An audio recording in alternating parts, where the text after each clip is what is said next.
A paz do Senhor a todos. Passando aqui para desejar uma excelente tarde, né? A todos que vão ver e ouvir a live aí, né?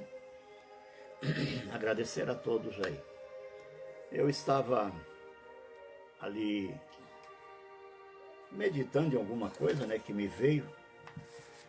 E eu quero compartilhar com vocês aqui o assunto, né, em pauta aqui, que eu acredito que é de uma importância muito grande para nós, né, cristãos que estamos nos preparando, né, para um dia, né, nos encontrarmos com Jesus. Eu quero deixar aqui meu agradecimento também ao Adelírio, né, é a primeira vez que eu vou fazer uso aqui do celular que ele me deu de presente, né, foi um presente extraordinário, né, que ele me presenteou com isso aí.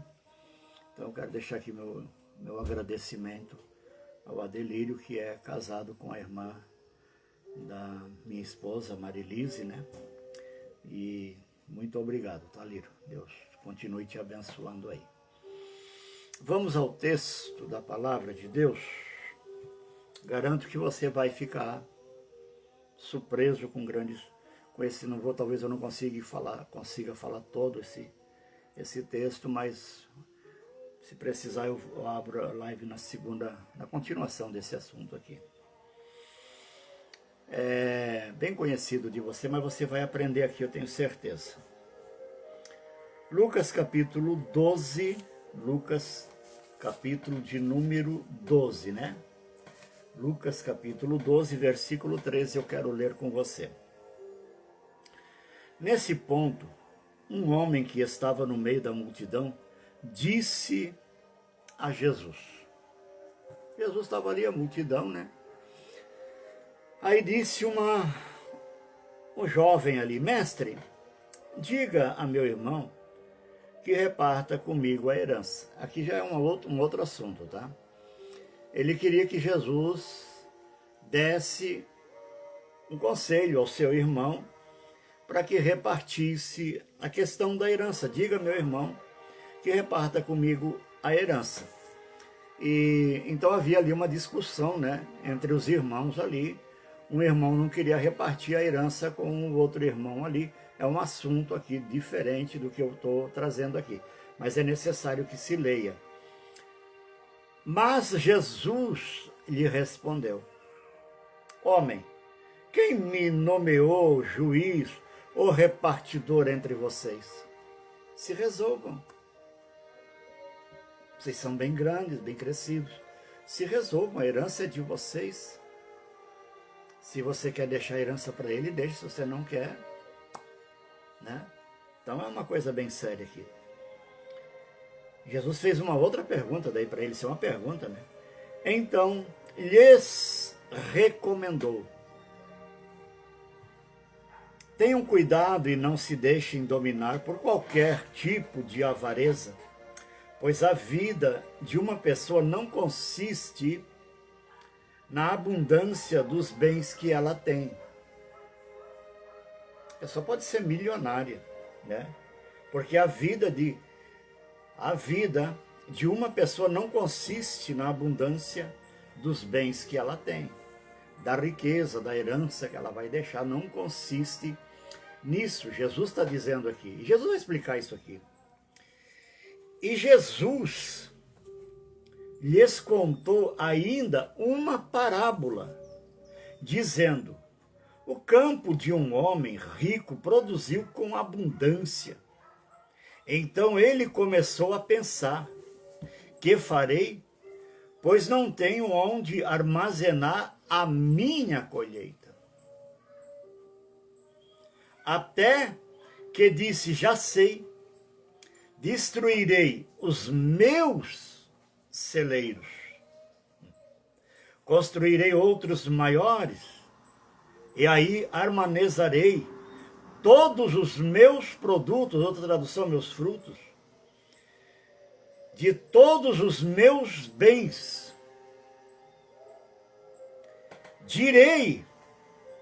Então direi à minha alma: Você tem em depósito muitos bens para muitos anos. Descansa, come, beba e aproveite a vida. No versículo 20. Mas Deus lhe disse: louco, esta noite eu vou pedir a tua alma. O que você tem preparado? Para quem será? Assim é o que ajunta tesouros para si, mas não é rico para com Deus. Veja 5 coisas, 5 erros graves aqui. Ele coloca aqui: meus frutos, versículo 17. 18. Os meus celeiros, as minhas novidades, que é uma plantação, os meus bens, e o erro maior dele, a minha alma. Que é o que eu quero conversar com você aqui nessa tarde. Eu já tenho falado aqui, tenho até trazido alguns ensinamentos sobre isso aqui, que esse homem não é preguiçoso, esse homem era trabalhador, era um homem que tinha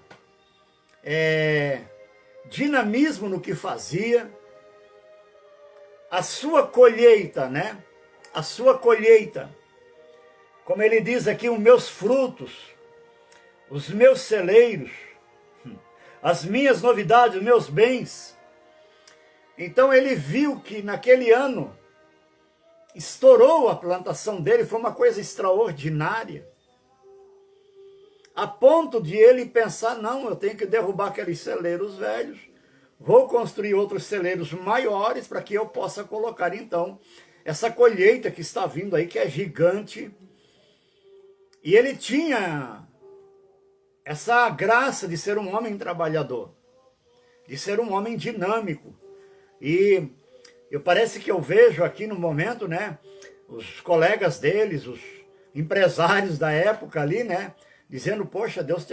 né, você tá, olha, a tua colheita, o meu, é extraordinário o que aconteceu com a tua terra aí, olha os teus produtos, os teus frutos aí, né? E aí ele chega em casa de noite, ele faz um plano, ele traça um plano, como um homem sábio, né? Ele traça um plano. Só que daí, quando ele diz: meus frutos,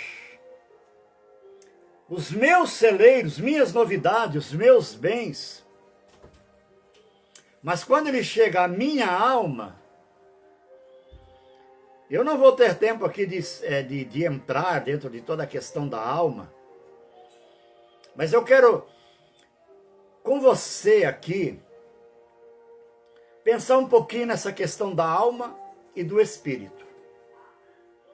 E para isso eu preciso que você leia comigo o que está no livro de Tessalonicenses, né? 1 Tessalonicenses capítulo 5.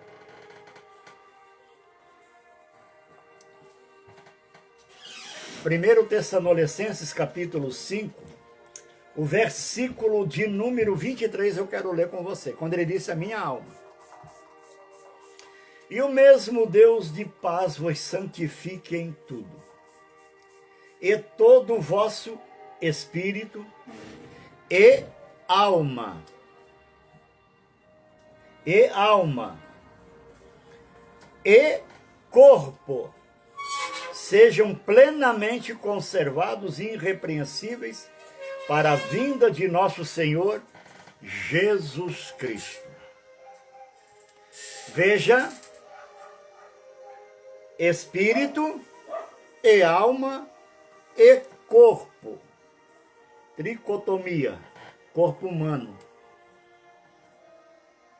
Vamos colocar para ficar melhor: corpo, alma e espírito. Isso aqui precisa ser explicado. quando ele diz, minha alma, a alma é a sede de todas as emoções do corpo humano.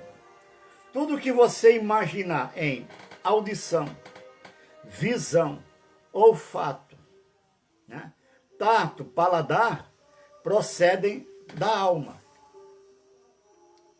Você vai ver que o corpo, na verdade, é a janela da alma, por onde você vê tudo que está diante de seus olhos, tudo que você pode tocar, tudo que você pode sentir, é através da alma.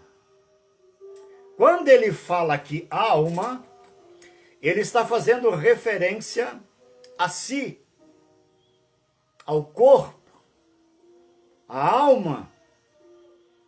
Mas ele esqueceu um detalhe aqui, que há o espírito. O espírito, a parte imortal do homem. A parte imortal do homem. Eu quero ver se eu consigo, né? Talvez não consiga nessa live aqui. Mas a alma, ela tem que estar ligada ao espírito, e o espírito está ligado à alma. Você vai ver que o salmista disse, cria em mim, ó Deus, um espírito reto. Se o espírito do ser humano ele é um espírito perverso, todo o seu corpo vai ser perverso. Todo. Mas quando ele faz alusão à alma, ele está dizendo tudo é meu. Os frutos é meu. É a alma. A alma. Meus frutos, meus celeiros, meus bens, minhas novidades. Minha alma. E aí ele arrumou um problema. Ele arrumou um problema. Porque naquela noite que ele fez esse planejamento de ver que ele era um cara trabalhador, né? Ele ia construir novos celeiros, tudo, para armazenar. E ele disse a sua alma, a sua fome, o seu apetite de se alimentar, de descanso, de usufruir daquilo que ele construiu. E está bem explícito isso aqui. Eu acho que não precisa nem explicação isso aqui. Ele disse isto, né? É o versículo 19. E direi à minha alma, alma, tens em depósito muitos bens. Olha aqui. Muitos bens. Para muitos anos. Descansa, come, bebe e folga. Ele está falando tudo que é terreno. Mas ele esqueceu que o corpo humano é corpo, alma e espírito. Quando o seu apetite é exagerado, só pensa nas coisas terrenas, é a sua alma. Então o seu espírito está submisso à alma, aos seus apetites de pecar, de se prostituir, de se adulterar. Então o espírito está submisso à alma, não a alma submissa ao espírito. Então esse assunto ele é muito profundo, e eu vejo assim uma carência muito grande de se falar sobre isso aqui. Para você entender, na questão da alma, eu quero fazer uma colocação bem, eu acho que mais simples que isso é impossível, né, de você entender, né, o que eu vou colocar aqui. Eu vou usar animais de grande porte aqui. Vamos supor o elefante. O elefante é um animal forte, grande na savana lá na África, a girafa, né, o hipopótamo, o rinoceronte, o leão. São animais poderosos, fortes, né? Que o leão impõe respeito, né? Considerado ali o rei da selva. Mas veja uma coisa, ele é o quê? Alma vivente. Só. Quando ele está fazendo alusão a isso, ele está fazendo alusão à alma, ao seu corpo, à sua riqueza, o seu poder, ao seu desempenho como empresário da época ali. Mas morreu o leão. Ele não tem espírito, ele é corpo e alma. Ele não tem espírito. Ele não tem espírito. Morreu, ficou, vai apodrecer ali na savana. O elefante, com toda a sua força, né, com toda a sua majestade ali na selva, ele morre, ele vai servir de comida para os outros animais, porque ele não tem espírito. E eu vou colocar, me veio uma coisa bem, o macaco, que tem muito, que dizem que o homem veio do macaco, né, que fique ele parecido com o macaco, quem vem com essa teoria louca. O macaco, ele é corpo e alma. Morreu, acabou. Não tem mais o que fazer, foi-se, vai se decompor na terra. Hoje tem animal de estimação, se você que acha que é 20 mil, não estou bem lembrado agora, 20 mil reais ou mais, você pode até do corpo humano, você pega e joga a sua cinza no espaço, quem tem dinheiro. E do seu animalzinho também de estimação, você bota ali, eles vão lá, soltam no espaço. Você paga 20 mil reais, se eu não me engano, isso aqui para fazer esse procedimento. Do animal é alma vivente. Quando Deus fez, veja como é que foi. Deus preparou o corpo do homem lá, preparou Adão. Adão era simplesmente um boneco de barro. Assim, ó, podia bater nele. Tem gente que não tem coragem de botar a mão num defunto. Que ele fica que nem um freezer, uma geladeira. Quando a pessoa, Adão estava ali, Adão sai de dentro de Deus. Deus sopra a alma e o espírito dentro de Adão. Adão passa a ser alma vivente, ele se coloca em pé, mas agora ele é diferente, ele vai ser diferente dos animais, ele vai ser diferente de tudo. É a parte imortal do homem, está ali o espírito. Mas o animal não, o animal ele é só corpo e alma. Mas o homem, a mulher, ele é espírito, é corpo, alma e espírito. O espírito, corpo e alma.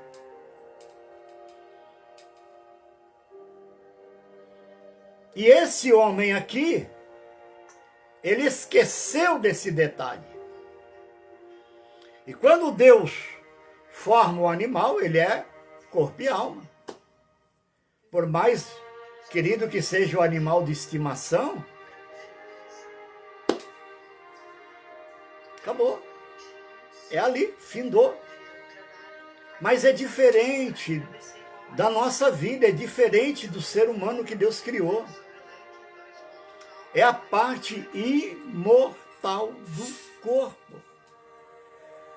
Você quer ver? Eu quero ler para você Mateus. Eu quero ler. Eu vou ler com você aqui. Mateus capítulo 16. Versículo de número 26. Mateus 16 e 26 que diz. Eu vou ler até do versículo 25. Porque aquele que quiser salvar sua vida, perdê-la. E quem perder a sua vida por amor de mim, acha-la. Pois que aproveita o homem ganhar o mundo inteiro, no caso do que nós estamos falando aqui, e perder a sua alma? Ou o que daria o homem em recompensa da sua alma? Do seu espírito? Da sua vida? Aí você vai para Salmo de número 49, isso aqui é extraordinário. Eu vou ler antes que eu esqueça aqui, né? Salmo de número 49, o versículo 8 e o versículo 9.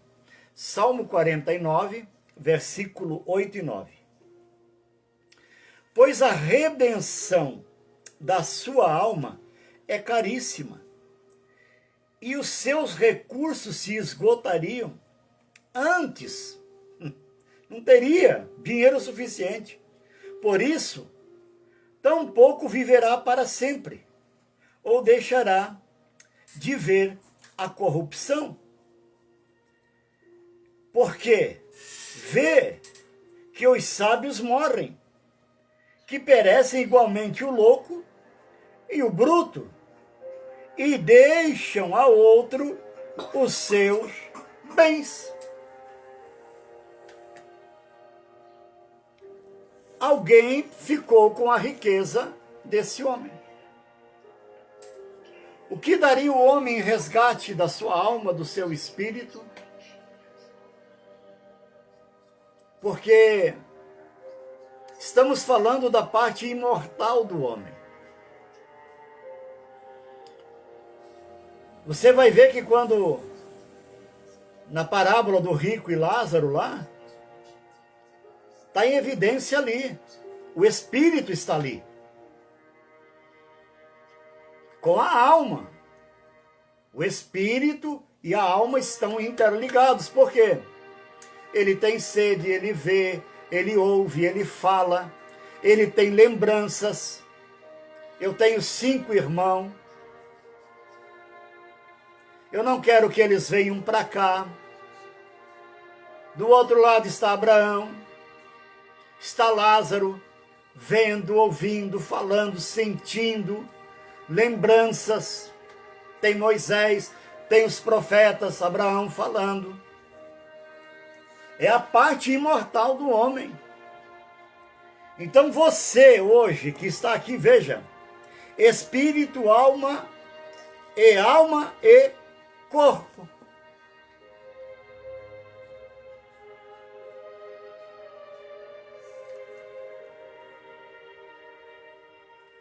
O homem aqui, como eu falei, ele não está pecando. Ele não está, ele era um cara trabalhador. E o projeto que ele fez foi na noite que ele iria morrer. Deus perguntou para Jó: se tu tens ciência, me responde. Aonde estavas tu quando eu criava a terra? Quando eu entrei na madre, criei o oceano. Onde estavas tu? Tu tens ciência? Eu vou deixar algo para você pensar aqui. Para você pensar. E eu creio que se você tiver o cuidado, você vai pensar.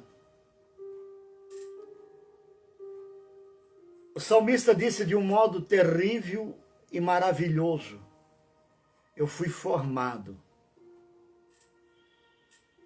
no ventre, o salmista dizendo, no ventre da minha mãe.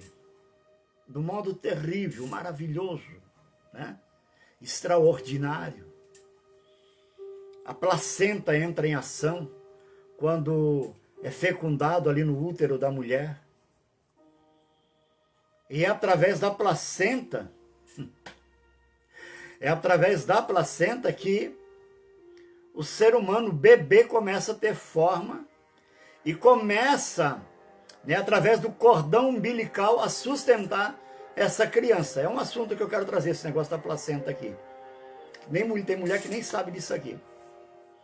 E é a única vez dentro de um corpo humano que a mulher carrega uma pessoa com outro DNA, que não é o DNA do bebê, não é interligado ao DNA da mãe. Por isso que o salmista vai dizer de um modo terrível e maravilhoso. É extraordinário isso aqui.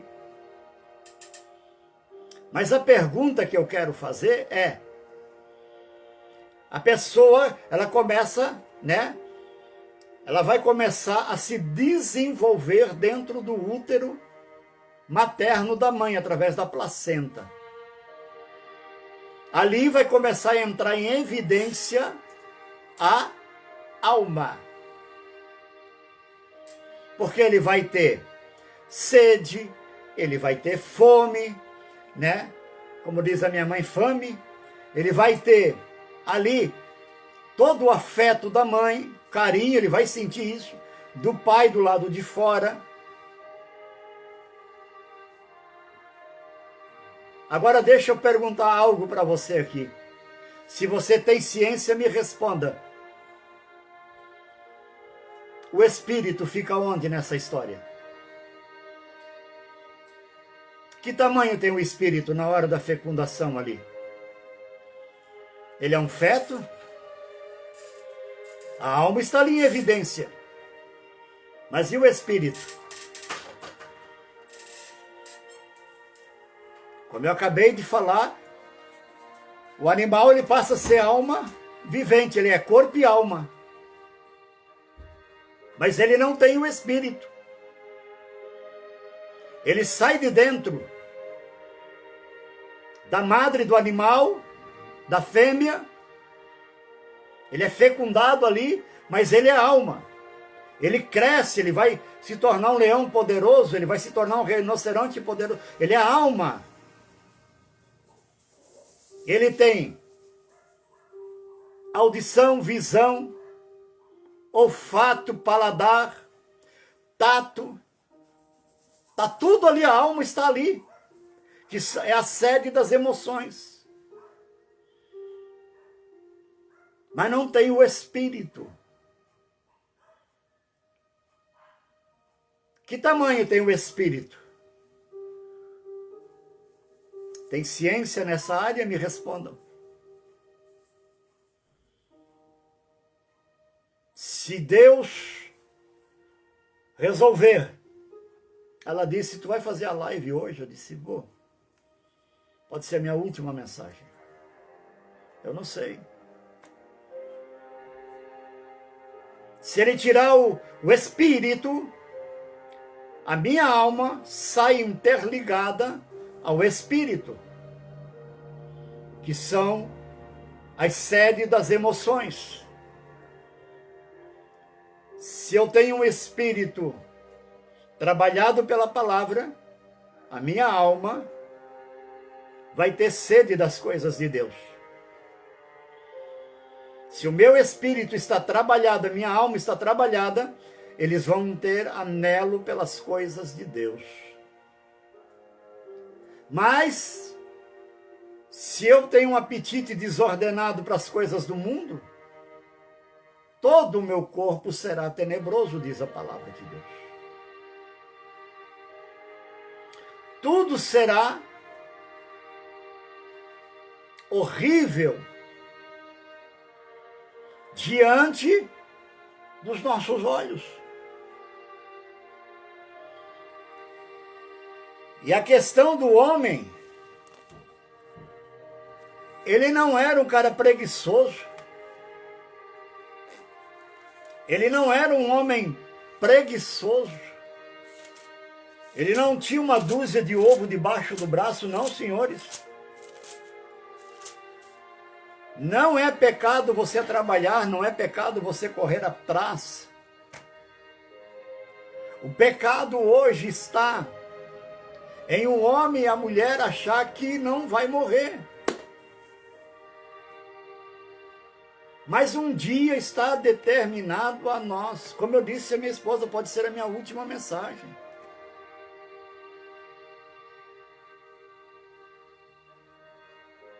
Eu quero que você entenda aqui nessa tarde. Eu deixei ali nessa pergunta no ar aí. E eu quero que você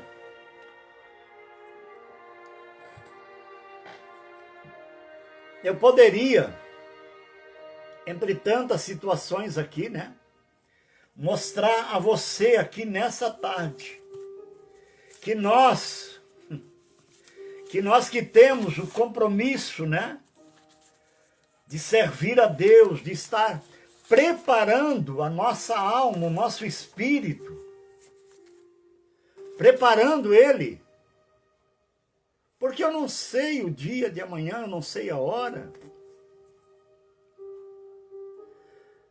O mundo hoje está apodrecido nos seus pecados.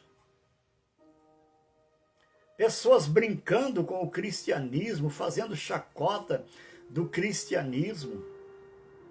Pessoas, meu Deus.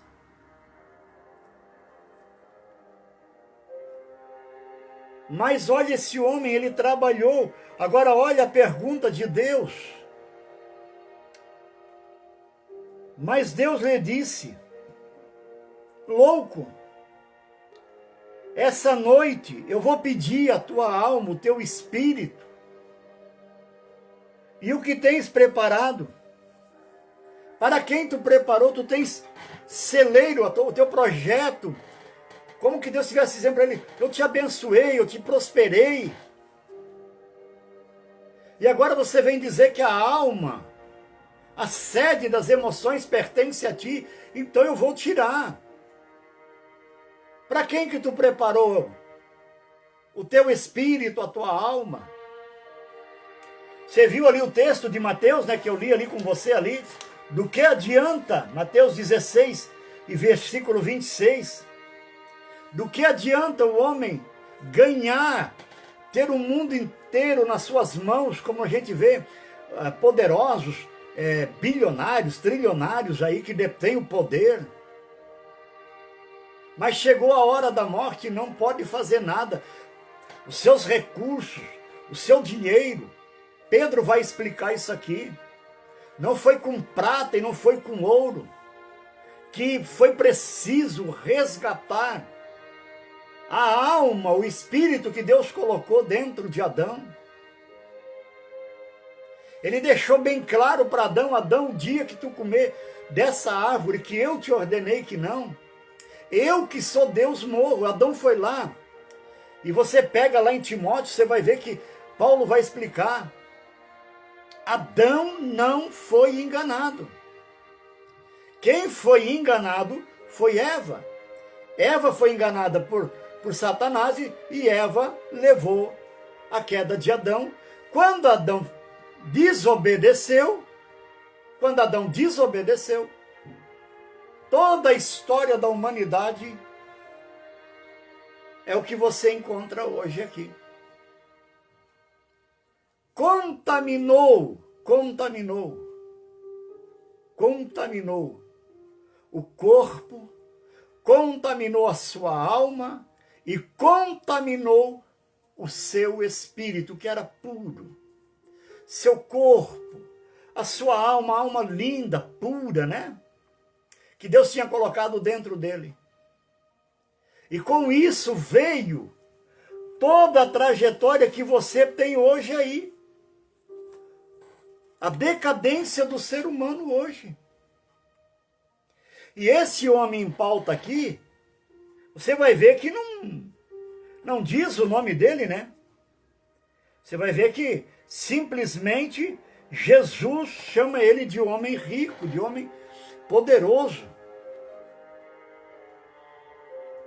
Mas o que eu quero levar eu e você pensar aqui nessa tarde, até ela me olhou bem sério aqui, a pastora, né, quando eu disse, porque ela sabe que eu não estou bem, né? Ela disse: mas tu vai fazer? Eu disse: vou. Pode ser a minha última mensagem. Eu quero deixar registrado. Eu não sei. Porque a noite que ele fez esse plano, esse projeto aqui, naquela noite Deus disse para ele: eu vou pedir a tua alma. Eu vou pedir o teu espírito. O espírito, a parte imortal. Quando eu falo em espírito, falo em alma, né? Eu quero até ler para você aqui, para dar uma clareada aí na sua mente. Você pode abrir capítulo 7 de Apocalipse comigo? Eu estou com a Bíblia aqui, eu vou abrir aqui. Capítulo 7, versículo 9. Olha só. Quando eu falo, estou falando em espírito, a alma, né? Do ser humano. Depois destas coisas, olhei, eis aqui uma multidão, a qual ninguém podia contar, de todas as nações, tribos, olha só, povos e línguas, que estavam diante do trono e perante o Cordeiro, trajando vestes brancas e com palmas nas suas mãos, gritavam com grande voz, grande grito, dizendo: salvação ao nosso Deus que está sentado no trono e ao Cordeiro. E todos os anjos estavam ao redor do trono e dos anciões, e os 4 animais prostraram-se diante do trono, sobre o seu rosto, e adoraram a Deus. Olha o que está acontecendo aqui, já vou falar. E um dos anciões me falou, dizendo: estes que estão vestidos de vestes brancas, quem são e de onde vieram? Fiz uma pergunta. Aí João vai dizer: e eu disse-lhe: Senhor, tu sabes. E ele disse-me: estes são os que vieram de grande tribulação, lavaram as suas vestes e as branquearam no sangue do Cordeiro. Vieram da grande tribulação. Quando eu olho isso aqui, você vai ver que o corpo está morto na grande tribulação. E João está vendo aqui o espírito, a alma interligada ao espírito, o espírito interligado à alma, que diz, veja aqui, ó, de todas as tribos, nações e línguas, com grandes gritos, né? Grandes gritos eles davam ali, e eles foram vestidos de vestes brancas, com palmas nas suas mãos. Adoravam a Deus. Eles recusaram o sinal do número da besta, do falso profeta, do anticristo, da imagem do anticristo.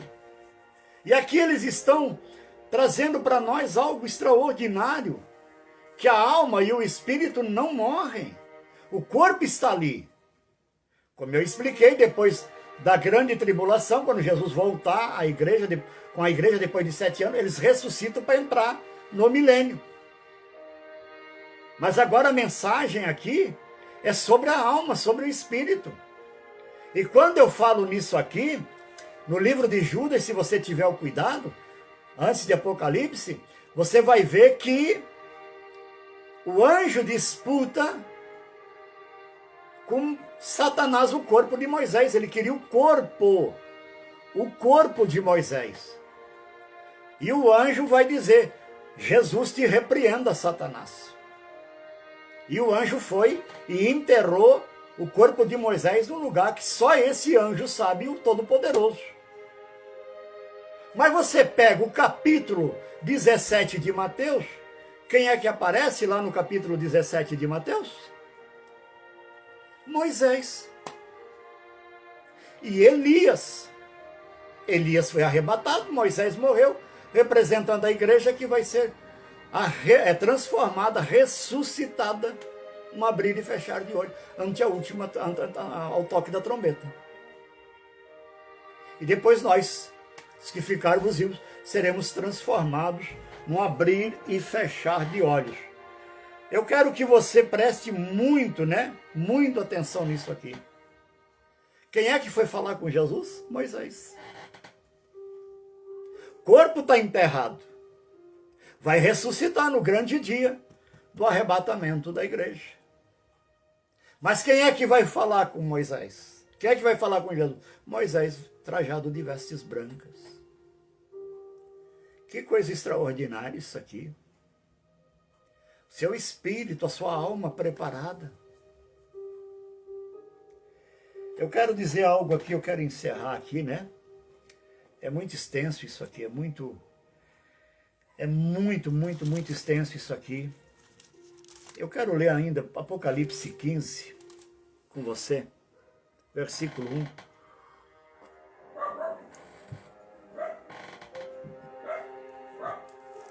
Apocalipse 15 e 1.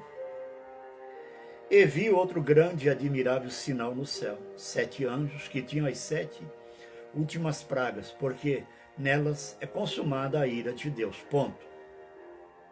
E vi um como um mar de vidro misturado com fogo, e também os que saíram vitoriosos da besta, da sua imagem, do seu sinal e do número do seu nome, que estavam junto ao mar de vidro e tinham as harpas de Deus e cantavam o cântico de Moisés, servo de Deus, e o cântico do Cordeiro, dizendo: grandes e maravilhosas são as tuas obras, Senhor, Deus Todo-Poderoso.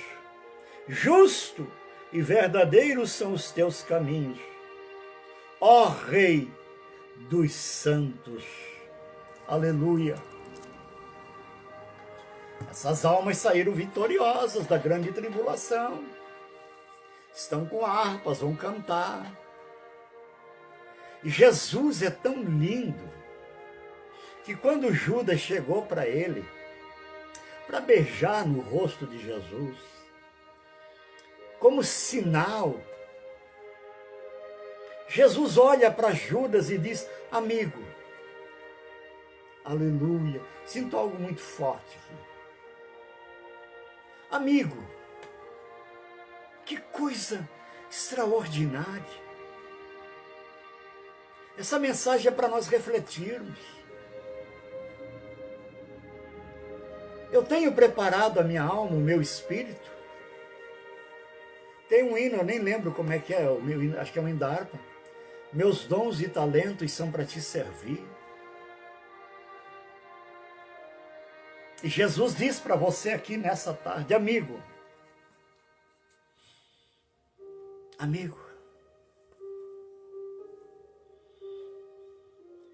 não importa. Talvez lá dentro você diga para mim: não tem mais jeito. Isso é a voz do diabo. Mas a voz do Espírito Santo está dizendo: amigo, esse homem, né? Esse homem, ele fez um projeto. Quantos projetos? Quantas coisas você tem feito? Eu quero orar agora nessa tarde. Eu até estou com... Fechei aí agora 60 anos, né? Não é 60 dias. 60 anos. Fechei aí, né? A minha filha, o meu genro tiveram aí, né? Trouxeram o bolo. E 60 anos se fechou. E como eu disse, esse celular aqui é um celular bem... Foi muito bom, né? Um celular caro, na verdade, né? Que o Adelírio, meu cunhado, deu aí. E fechei o ciclo de 60 anos de idade. Lá se vão mais de 40 anos. Não somos melhor do que ninguém. Nunca, nunca, nunca. Eu tive essa pretensão de ser melhor do que alguém, ou de achar que sou o grande conhecedor. Não. Negativo. Eu até estava com meus botões aí pensando, eu digo: Deus, quem sabe eu vou me ausentar, né? Porque são tantos anos, né? Aí ministrando, ajudando. E fiz muitas coisas em prol ao reino de Deus. E recebi muitas tristezas também, né? Muitas tristezas, assim, assim como Jesus, né? E o apóstolo Paulo, tudo assim. Mas a minha parte, eu não sei, se ele quiser que eu continue, né? Isso cabe ao Todo-Poderoso, né? Mas eu tenho batalhado para deixar a minha alma, o meu espírito, sensíveis à voz dele, né? E essa tarde ele falou comigo aqui nesse sentido. Então eu quero orar com você junto. Curve sua cabeça aí. Pode ser uma tarde de restituição. Esse meu óculos está muito fraco, né? Eu vou ter que fazer um óculos novo, né? O grau é muito forte. Eu quero orar com você. Pode ser uma tarde de restituição. Pode ser uma tarde que a Bíblia pode nos trazer um alerta, desperta, né? Nós que dormimos, o sono da negligência, temos que nos acordar. Eu fiquei muito feliz, agora foi essa semana, acho que foi a semana passada, uma pessoa ela disse para mim, pastor, eu tenho o senhor como exemplo na minha vida. Puxa, eu pensei, é uma responsabilidade. Ela disse assim, eu, meu irmão, nós se espelhamos no Senhor.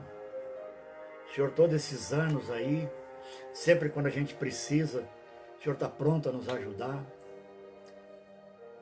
Eu disse, com tantos escândalos acontecendo aí, né? Com tanta... Meu Deus. Eu disse, Jesus, eu não quero servir de escândalo para a tua obra, né? Por mais que já tentaram colocar o meu nome na lama, tentaram fazer de mim uma pessoa má, mas o Todo-Poderoso bradou, estamos aqui. E quem sabe é uma tarde de restituição, né? Vamos orar? Eu tenho algo ainda para fazer essa finalzinha agora da tarde, né? Curve sua cabeça. Eu sinto a presença dele, tá? Eu não posso ser hipócrita, mas eu estou sentindo a presença dele. Eu estou sentindo algo assim muito forte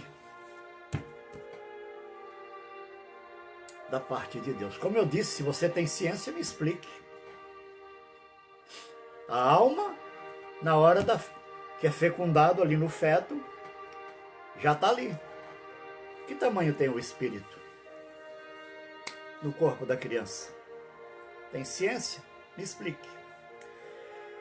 Pai soberano, Deus da glória, aleluia.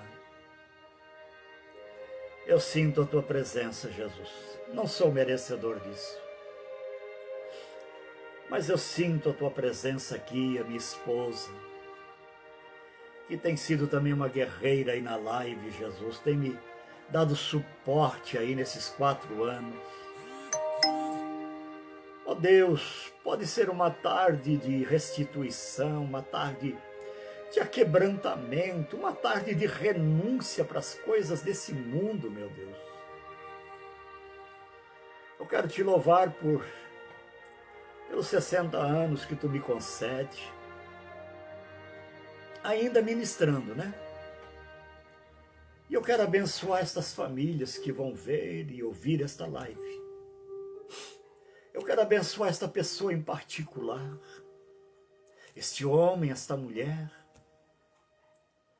Oh, meu Deus, que está perdido dentro de si mesmo, que está perdida dentro de si mesma, buscando resposta, buscando ações, faz de tudo para ver se, de alguma maneira, talvez esqueça os seus erros, as suas falhas, as suas percas. Oh, mas nesta manhã, só tu pode, Jesus, entrar na casa do valente, como está registrado aqui na tua palavra. Manietar este valente, tirar este valente, porque tu és, Senhor, o Todo-Poderoso, o valente supremo, que pode entrar aonde está essa situação, arrancar esta situação, manietar este valente, tirar para fora e trazer paz, trazer segurança, entrar com vitória, entrar com restituição, meu Deus. Eu preciso, Senhor, também das restituições sobre a minha vida. Deus, só tu pode fazer aqui. Mefibosete entra de arrasto dentro do palácio onde está Davi no trono. Mas não sabia ele, meu Deus, que seria restituído tudo que lhe fora tirado. Tudo que foi tomado dele seria devolvido a ele. Mefibosete entra como filho da vergonha, da derrota, aleijado. Porque quando a sua ama fugia com ele, caiu.